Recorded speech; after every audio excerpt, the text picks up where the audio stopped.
بسم اللہ الرحمن الرحیم۔ القرآن اردو ترجمہ کے ساتھ۔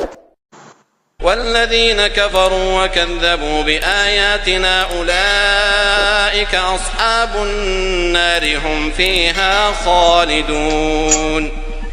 اور جنہوں نے اس کو قبول نہ کیا اور ہماری آیتوں کو جھٹلایا وہ دوزخ میں جانے والے ہیں اور وہ ہمیشہ اس میں رہیں گے۔ یا بنی اسرائیل اذکروا نعمتی التي انعمت علیکم واوفوا بعہدی اوف بعہدکم وإیای فارہبون۔